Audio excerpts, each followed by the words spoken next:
Welcome to the Creative Penn podcast.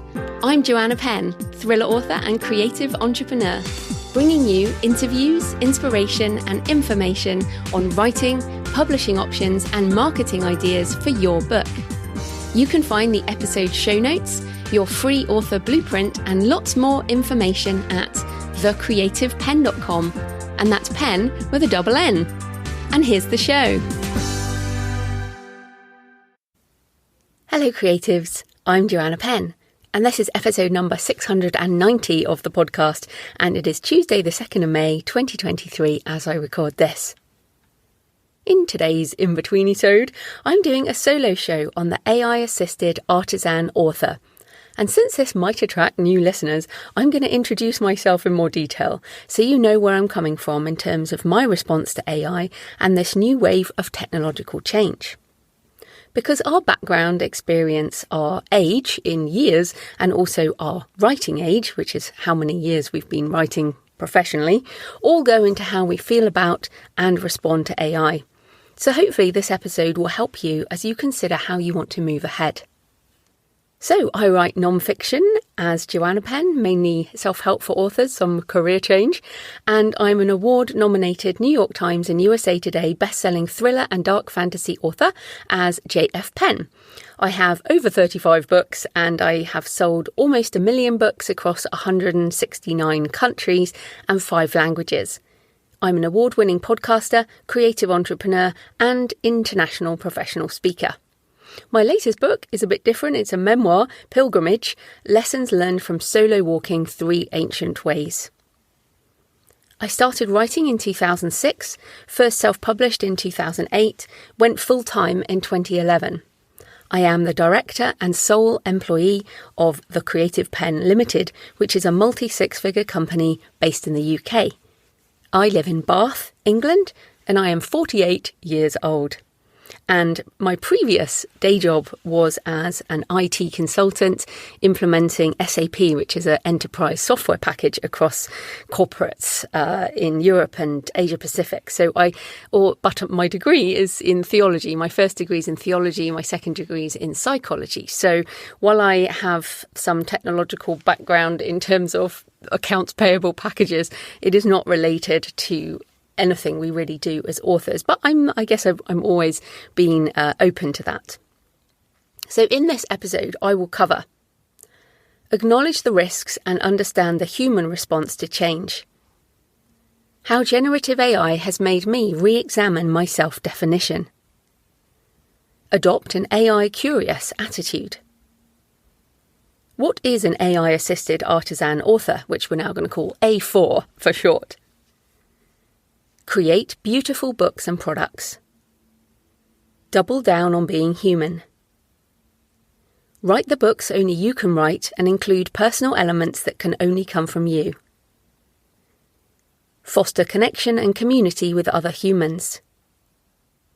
Sell direct so readers connect you, the human, with your books. And how to move forward. So that is all coming up in this episode. And this episode is sponsored by my wonderful patrons at patreon.com/thecreativepenn. Thanks to everyone who's been supporting the show for years and months and weeks. You are all fantastic, and it demonstrates you find the show useful and want it to continue even after all these years. I started this podcast in 2009, so it is one of the longest running podcasts for authors. So if you support the show on Patreon, you get my extra monthly Q&A for patrons only, and I answer questions on writing craft, publishing, book marketing, making money with your writing, and of course, all the AI and futurist stuff. I also share discount codes, behind the scenes information, early access to things, and more.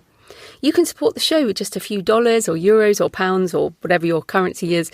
And yes, you'll get that extra monthly Q&A audio. So support the show at patreon.com, patreon.com/thecreativepenn. However, I know that some people don't want to subscribe and support monthly. You can also buy me a coffee, or 3 or more, because I do drink a lot of coffee, at buymeacoffee.com/thecreativepenn. Right, let's get into it. The AI-Assisted Artisan Author.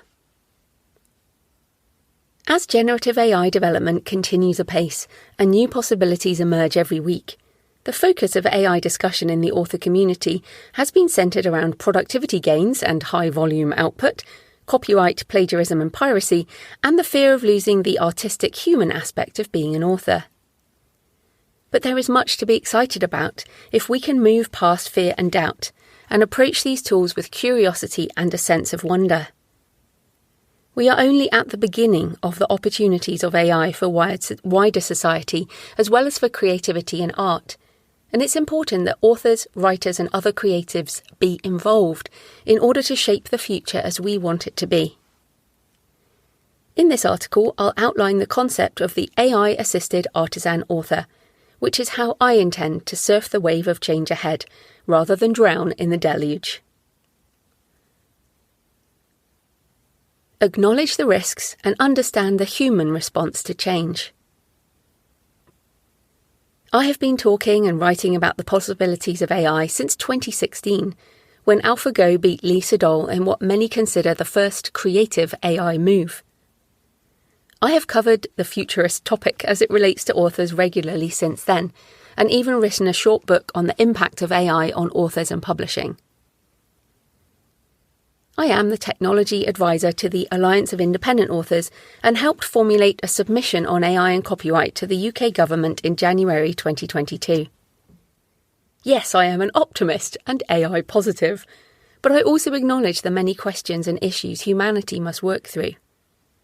There are risks and dangers associated with AI, in the same way that there are with other transformative tools that humanity has developed, and many smart people are working on how to figure out the way ahead.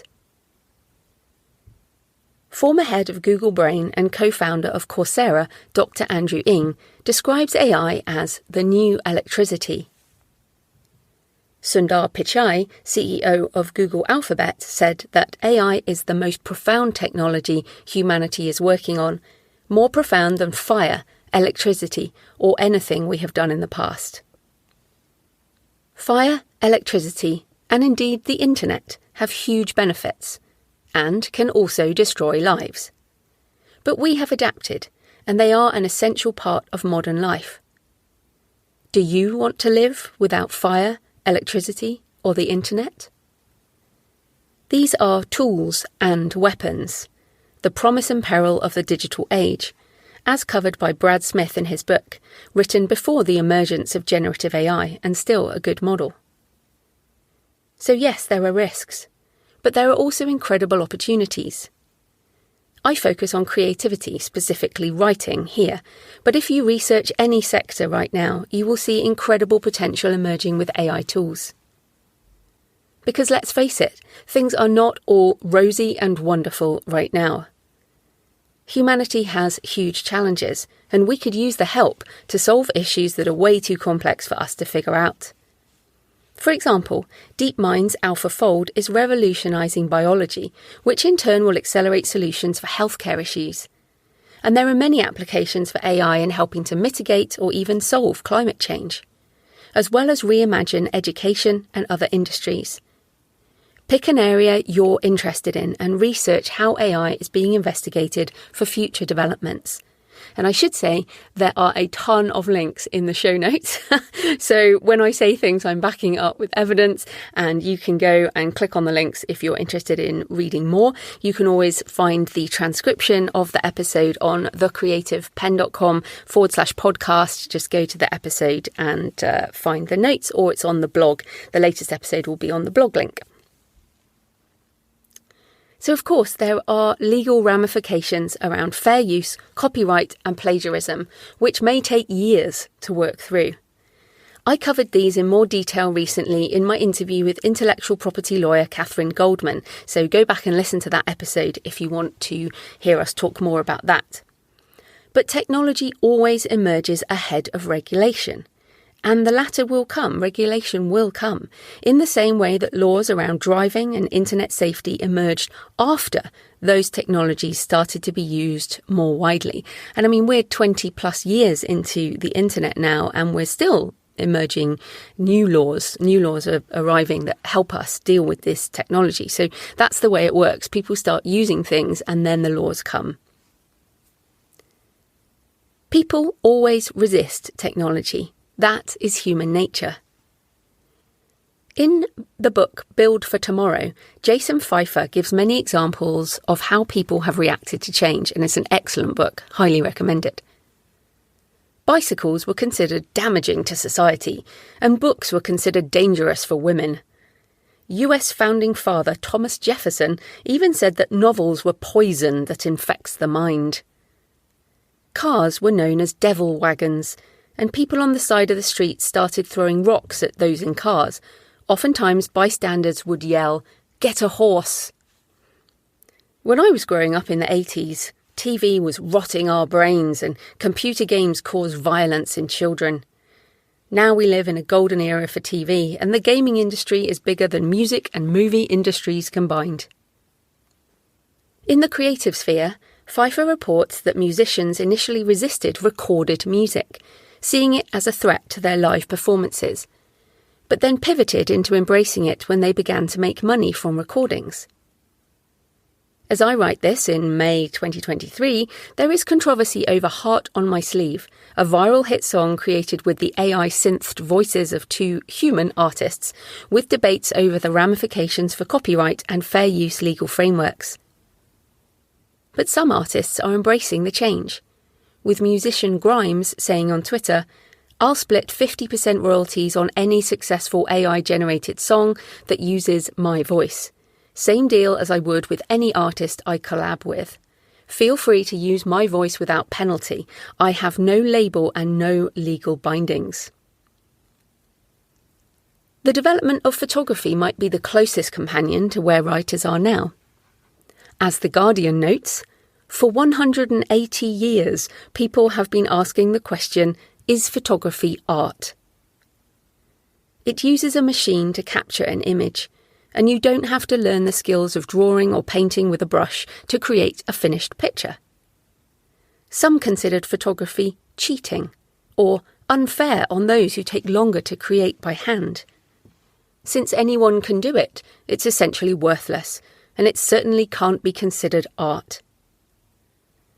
But now, of course, photography is considered an art form, and people pay for beautiful photos to put on their walls. They visit galleries and exhibitions to see photos, and they buy photo books and prints.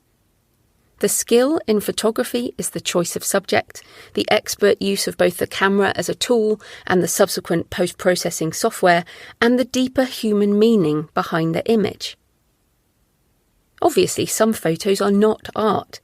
Some are functional, some are just for fun, some are personal, many are worthless.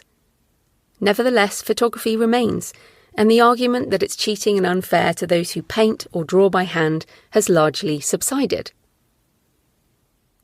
But once again, photography is in flux. The winning image of the prestigious Sony World Photography Awards was later revealed to be created partially with AI. So there is even a new word being adopted by some: synthography, defined as the method of generating digital media synthetically using machine learning. And the same arguments are being raised all over again.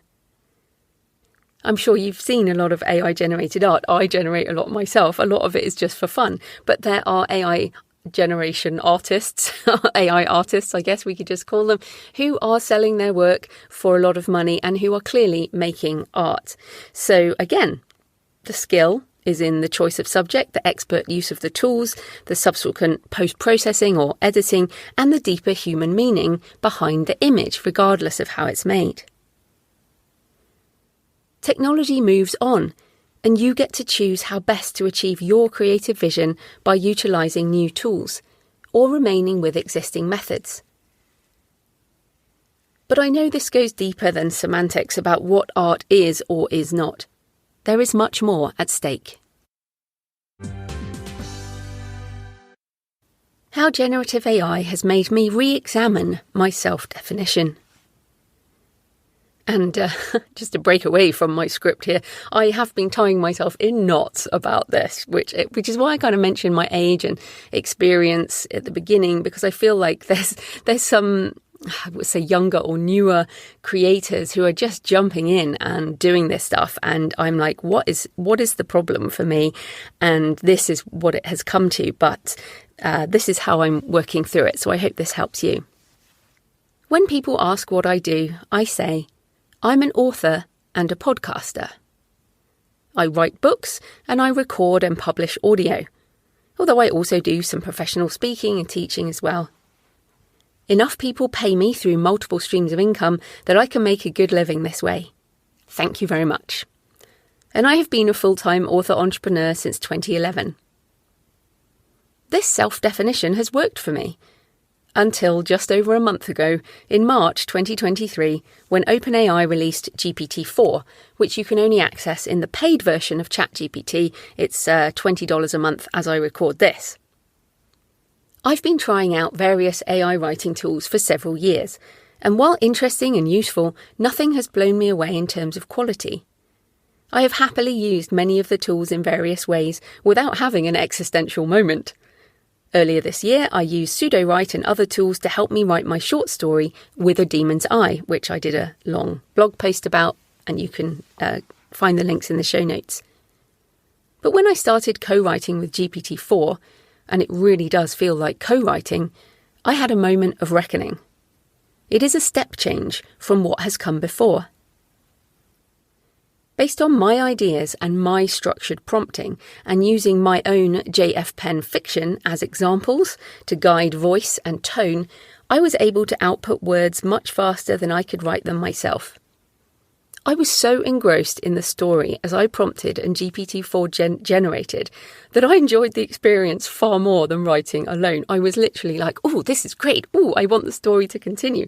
It was so much fun that I was desperate to get back to the page to continue turning what was in my head into reality, because it could do it so much faster. And I know many of you have these ideas and they're in your head and it's like, oh, I just need to get it on the page faster. And my brain just my ideas are coming faster than my hands can type. I mean, that's how it is. As science fiction author Hugh Howey recently wrote, "The most impressive thing about chat is the most difficult thing for any writer. The ability to spin out words, to do the work. With chat, paragraphs pour out like rain." Of course, a rain of paragraphs and thousands of coherent words does not make a story that readers will love or an engaging non-fiction book. A lot more goes into the process of crafting a finished book. But outputting words has always been an important part of the job, and what is a writer if not someone who can turn thoughts into words on a page by typing or dictating or writing by hand? But the problem is how we have defined ourselves, and that needs to change in order to move forward. As Jason Pfeiffer says in Build for Tomorrow, we are not what we do, we are why we do it. We are not what we do, we are why we do it. This really helped me as I spent some time reassessing my self-definition, and perhaps this approach might help you too. I help writers and authors with my non-fiction books, courses, speaking, and my podcast, this show, as Joanna Penn. My mission at The Creative Penn has always been to empower authors with the knowledge they need to make decisions about their career, to write and publish and reach readers in a more effective way. I want to be useful as one of my driving things, and I've always loved reading self-help. Early on, I wanted to be the introverted British Tony Robbins. The Creative Penn podcast has now been downloaded over 8.5 million times across 228 countries, and I have wonderful patrons who support the show. And people often email me or tweet me or leave a comment to say that the show has helped them, or at least found it interesting. Many of you have also said you tune in for the introduction just as much as the interviews and find my personal take on the industry useful. It's not just a pile of outputted words. So while text and audio generated by AI can certainly help you with practical tips and information on writing craft and business, it cannot bring my personal experience or share the emotional rollercoaster that is the reality of being a human author.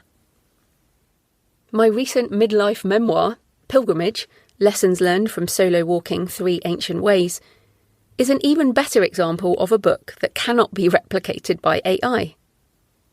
The words could be duplicated for sure, but it's going to be a long time before an AI walks the Camino de Santiago and shares that emotional experience in such a personal fashion.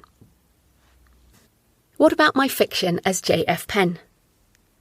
I write thrillers, dark fantasy, crime, and a bit of horror. But that is not enough. Plenty of other human authors can deliver books in these genres. And even if you don't believe AI can do this right now, then check out AutoGPT and generative story apps and consider where we might be in a few years or even a few months. And again, links in the show notes. Why write fiction then, if readers can get their stories elsewhere? Well, you're a writer, you know why. We can't help ourselves. This is what we do. Writing is how I figure out what I think. For non-fiction, it's what I think about the more practical things. And in my fiction and memoir, it's the deeper aspects and fundamental questions of life. My fiction has underlying themes of good versus evil, memento mori, remember you will die, and whether there is more than just this physical realm. Is there a God? What about demons and angels? What lies on the other side of the veil? I'm writing this because I need to work out my approach to co-creating with AI tools and figure out the next steps in my author career. Sharing my words as I work through this might help you. I write fiction as I have this constant flow of story ideas, and if you write fiction, you'll understand this. As I walk through the world every day, my mind constantly spins off into fantastic adventures and dark corridors that I want to get onto the page and into the world. I am overflowing with story ideas that I have yet to share, and more arrive every day. Some of the stories that make it into book form touch other people and provoke deeper thoughts, or at least an escape for a while. At heart, I write fiction for the old me. The Jo Penn who worked a corporate job for 12 years and who read thrillers and crime and dark fantasy and pretty much anything to escape a job she hated. I used to read on the commuter train every morning, with lunch most days, and on the way home, as well as in bed every night. I still read fiction every day for pleasure and fun and escape in a different way, but back then it was my lifeline. So hell yeah, I'm going to keep writing. But since I intend to use AI assistants across my creative and business processes, I need to shift my idea of what the job of an author is.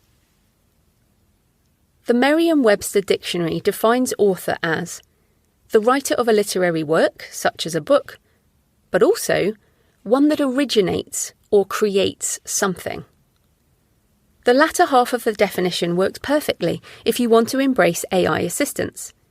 You can use AI tools through the creative process, with your ideas as the origin of the story or the non-fiction book, your hand crafting through multiple prompting layers, your guidance and editing to shape the final version of whatever you want to create.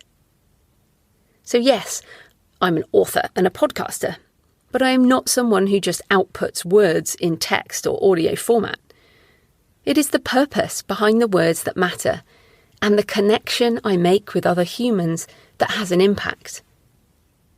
So as Joanna Penn, I help writers with inspiration and information based on my human experience as an author. As J.F. Penn, I help readers and listeners escape their lives for a time into a world of imagination and explore the deeper aspects of human life through my themes. I already use tools and services in my one-person multi-six-figure business, and going forward, I intend to expand my use of AI tools to help me achieve these goals in different ways. So if you're still with me and you want to do this too, how can we move forward?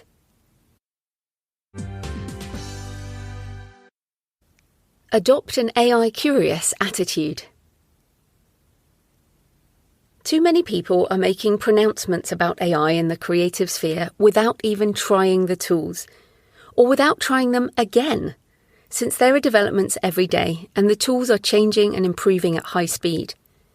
An opinion you held last week may now shift based on new developments, so question and test your assumptions. Too many people are stuck in panic and fear and/or avoidance, which I completely understand as I've had those feelings too, but we need to move forward into curiosity and adaptation, as generative AI is not going back in the box. Every week, more companies roll out these tools in workplaces around the world. Just look at the pace Microsoft is releasing OpenAI tools into their Office products, and yes, that includes Microsoft Word, which many authors use for writing.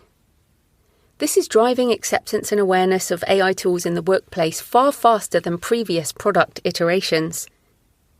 And in fact, if you have a partner or you yourself work in a corporate environment, you are very likely using many of these tools already at work.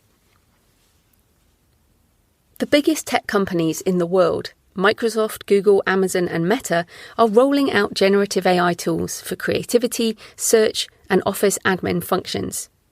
And huge multinationals are embracing these tools. The Wall Street Journal reports that accounting and consulting firm PricewaterhouseCoopers is pouring $1 billion into generative AI and using GPT-4 with Microsoft Azure to transform their business and client offerings.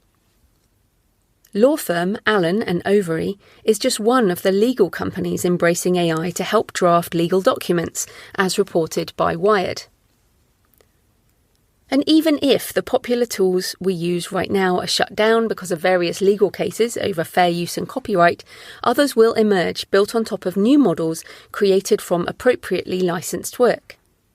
For example, if you don't want to use Midjourney because you're concerned about its dataset, then check out Adobe Firefly, trained on Adobe's copyrighted works. Since the tool is integrated with Photoshop, many book cover designers will soon be using it. If you don't want to use GPT-4, then it won't be long until you can fine-tune a model built with proprietary data on Amazon's AWS Bedrock using the Titan model. Since it only needs 20 examples to fine-tune the foundation model, even individual authors could use this with their backlist. And imagine what a publishing company could do with thousands of genre-specific books. You are already AI-assisted, and you already use AI tools as part of your daily life and your author business. If you use Grammarly or ProWriting Aid for editing, Google for research or Maps for navigation or email with auto anti-spam, Amazon for publishing or advertising or shopping, Facebook or TikTok or Twitter for social media, Spotify for music discovery, Netflix for TV, you are using AI-assisted platforms and tools. And as I said, even if you only use Microsoft Word, it will soon be enhanced by generative AI with Copilot. You can go back to writing by hand on paper and avoid AI altogether. Or you can take a breath and follow your curiosity. Experiment. Try out the tools. Many of them are free or cheap. And see how they might help you create what you could only dream of before. If you are AI positive, or at least AI curious, check out the Facebook groups AI Writing for Authors and AI Art for Authors, which are full of great tips and tricks and recommendations for various tools and prompts to get started. I am not going to share various ways of prompting in this episode, or perhaps ever, because so many other people are doing it so well. So yes, links in the show notes, or search those groups on Facebook. And in fact, I know many of you have left Facebook for various reasons. This might be the reason to go back if you want to learn these tools. That's AI Writing for Authors and AI Art for Authors. You can also get ideas from the AI Author Assistant by Alyssa Lorello, or check out tutorial videos like Elizabeth Ann West's videos on pseudo-write, or join Jay Thorne's newsletter about the impact of AI on creatives at creativeaidigest.com, or check out Monica Leonel's excellent essays at The Author Analyst on Substack.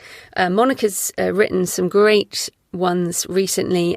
She did a particularly good one that kind of dispels a lot of the misconceptions. I didn't realise until I spoke to an author friend recently that some people think that these AI tools are like a database where they have stolen books and put them in this database, and then if you use it to generate, it will then bring out exactly what someone else has written, but that's not how they work.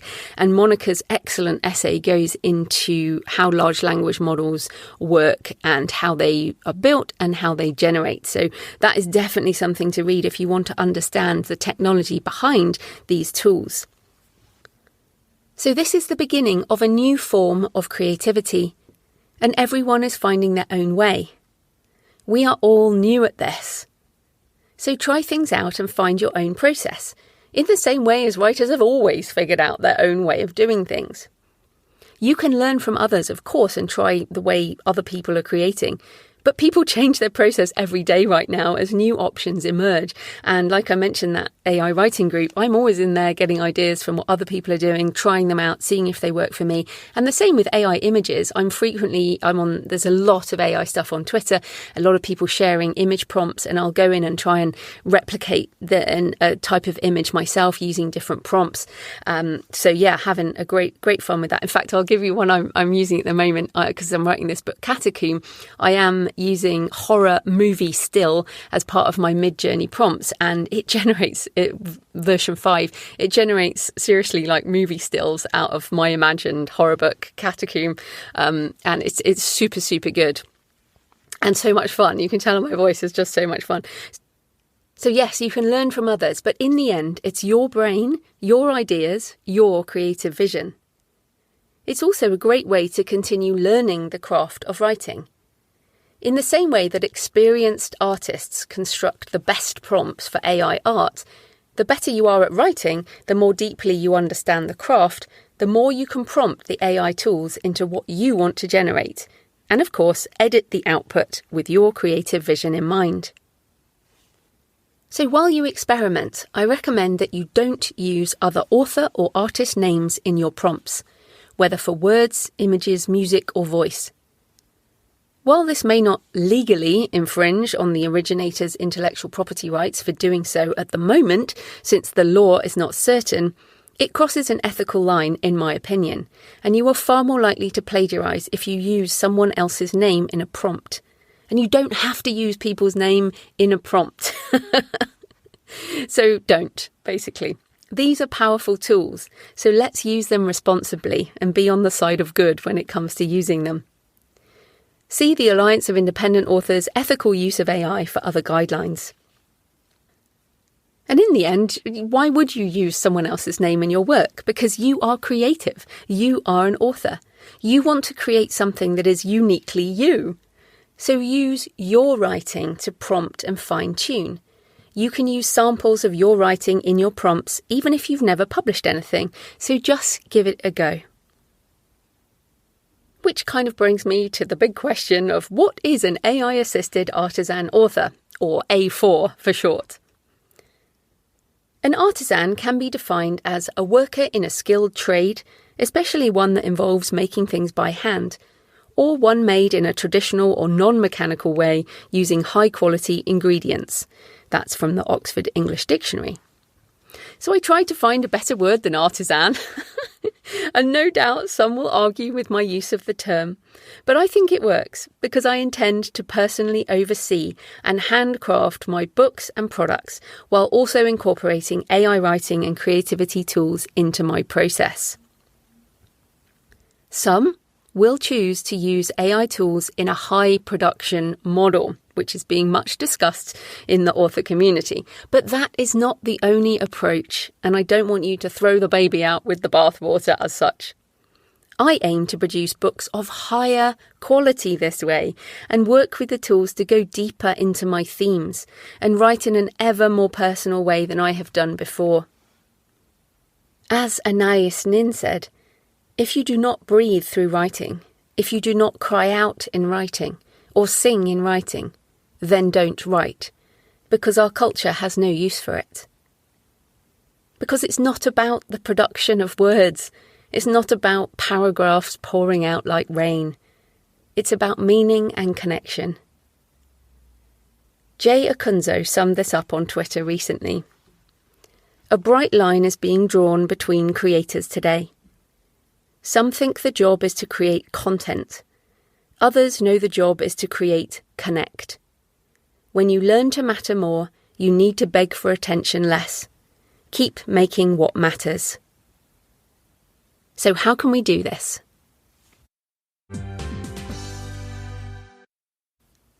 Double down on being human. I often talk about this as a concept, but what are some ways you can practically demonstrate your humanity even as you use AI tools as part of your process? Write the books only you can write and include personal elements that can only come from you. In Future-Proof, 9 Rules for Humans in the Age of Automation, Kevin Roos explains more about how he leaves handprints in his work as a reporter. I start every reporting assignment by figuring out how I can put my unique stamp on it and not have it feel like a generic story that any other reporter or any piece of AI software could have written. As authors facing the same question, if a bot can write this book, what's the point? The goal is to make every book resonate with your humanity, even as you use AI tools as part of your creative and business processes. If you're writing non-fiction, fill it with personal stories, not just tips that could come from anyone. If you're writing fiction, explore the personal themes that keep you awake at night, or delight you and make you laugh, or help you escape into another world and inspire a sense of wonder. It's a call to centre your humanity and put more of yourself into your work. I know how hard this is. Fear of judgment is my deepest struggle, with my books, with this podcast, and especially on controversial topics like this. I was scared to publish my darkest book, Desecration, for fear of what people might think of my dark side. I was worried when I published the Successful Author Mindset, as I shared snippets from my diaries around the reality of being a writer. And even after 15 years of being an author, I was terrified of publishing Pilgrimage, as it laid bare my midlife depression and thoughts I hadn't even shared with my husband, let alone the wider world. But that's what we need to dial into. AI tools can generate unlimited words in very little time and never tire, never stop. But that doesn't matter. Your books are your ideas, your prompts, your creation, your editing, your creative direction. However you create, with or without AI tools, it's more important than ever to find your voice and reach readers as one human connecting with another. Create beautiful books and products. While digital products, ebooks, audiobooks, and online courses will continue to be important, generative AI will result in digital abundance, which will drive revenue down as there is so much supply. Scarcity therefore becomes ever more important, and as such I am excited about creating beautiful physical products alongside the usual formats for my books. While I read every day in ebook and audiobook formats, my bookshelves are full of beautiful hardbacks that I will spend more money on. My most expensive book is an oversized edition with full-colour images of Carl Jung's The Red Book, which partially inspired Stone of Fire, one of my thrillers. Other books on my shelves, and I have so many, I'm a one-click buyer of beautiful hardback books. Others include Death, a Graveside Companion, Heavenly Bodies by Paul Koudenaris, Dark Tourism by Rebecca Bathory, Lost Cities, Ancient Tombs, and Anatomica, the Exquisite and Unsettling Art of Human Anatomy. And if you have read Desecration, you'll know my interest in that area. And if you like the sound of these, you might enjoy my fiction as J.F. Penn, because yes, I am a dark little soul. I produced my first beautiful hardback book this year for my Pilgrimage Kickstarter, with silver foil on the cover, fly-leaf, wraparound, outside cover with silken finish, I still don't know all the right words, full colour photos and premium paper. You can buy the hardback on my store, creativepenbooks.com, also available in other formats in all the usual places. Now, I'm proud of all my books, but this is the first physical product I have ever made that I truly love. While the content of the memoir is available in all the usual formats, in all the usual places, this premium physical product is both an expression of my desire to make something beautiful for a book of my heart, and it also makes me a decent profit.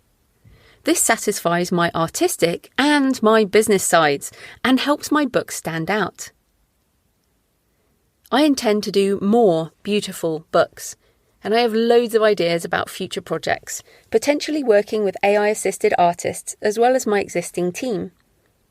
I will still continue to publish all the usual formats on all the usual places, but I will also do more special projects on Kickstarter and sell direct-only products from my store.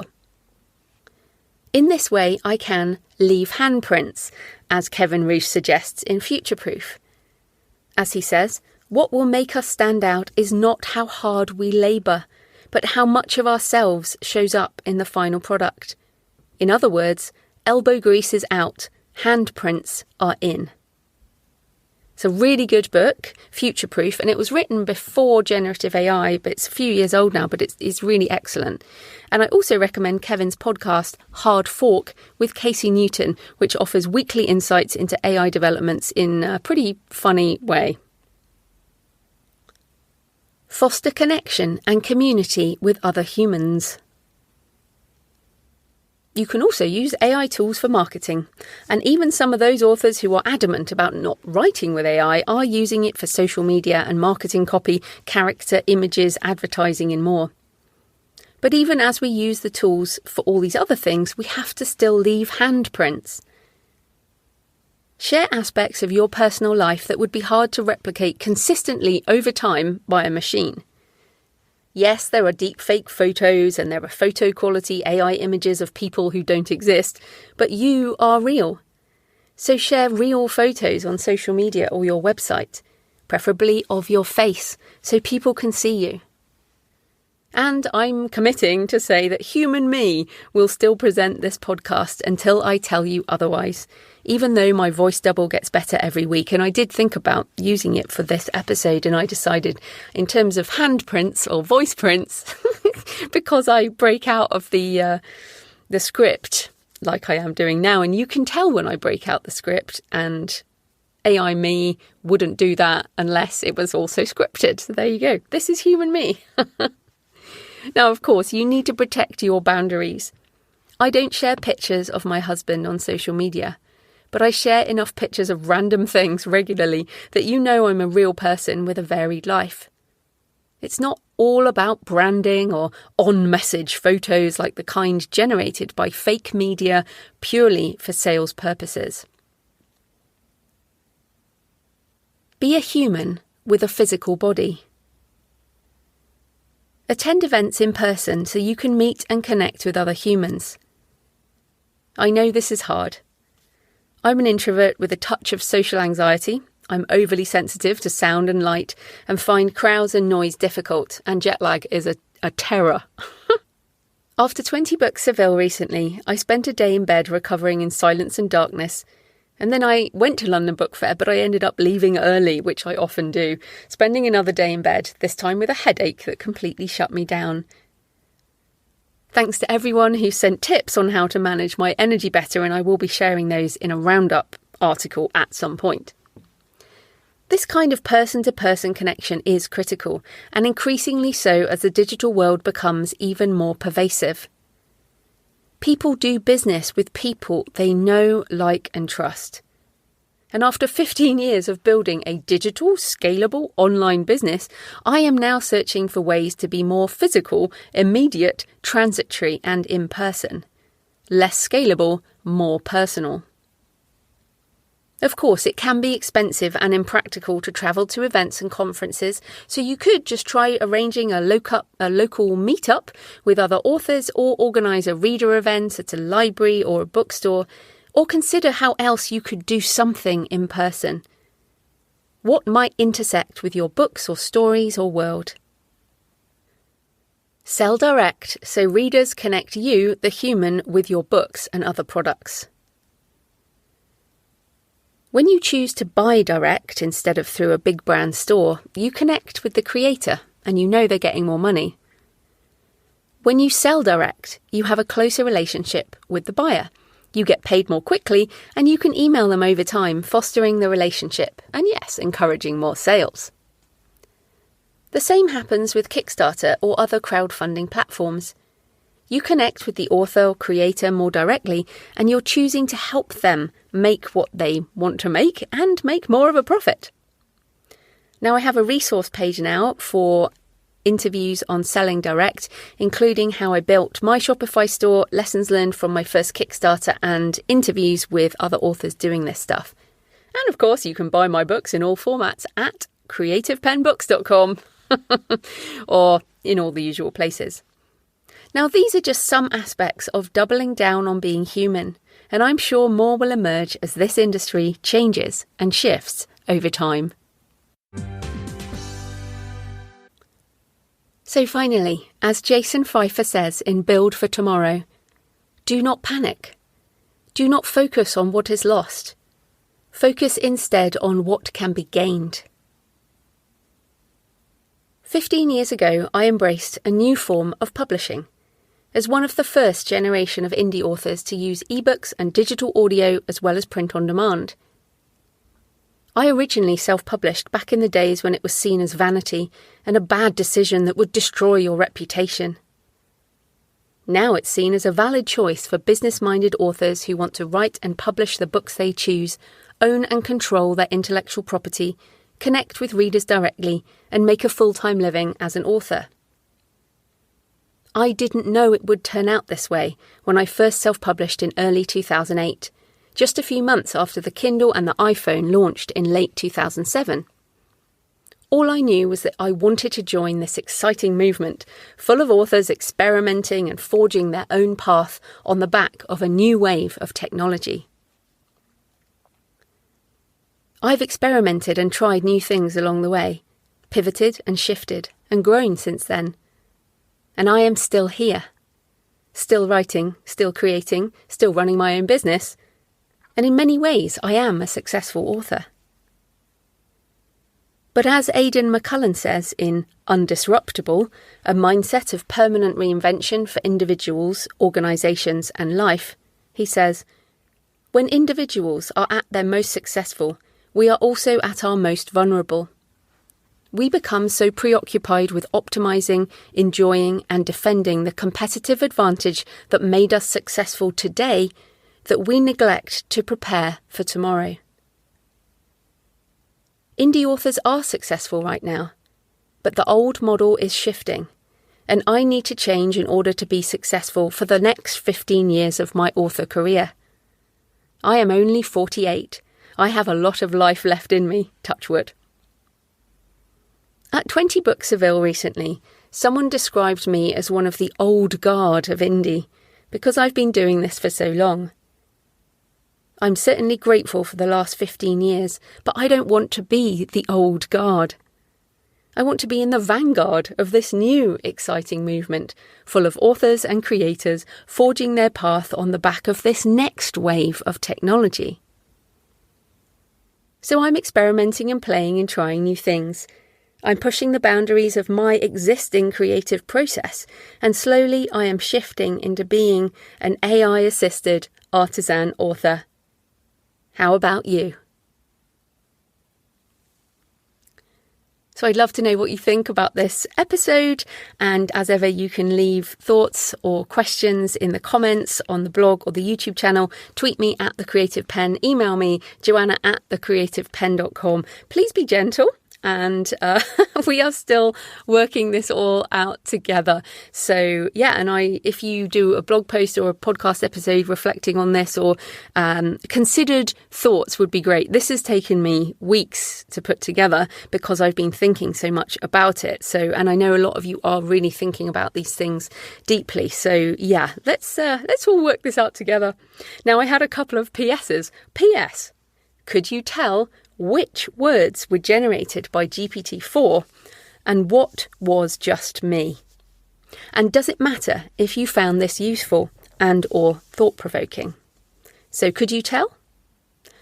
And my PPS is, human me wrote every word of this. But again, does it matter as long as you found it useful and thought-provoking? So I hope you found this episode useful as you consider how you want to use AI tools in your creative and business processes. And as ever, I would love to hear from you.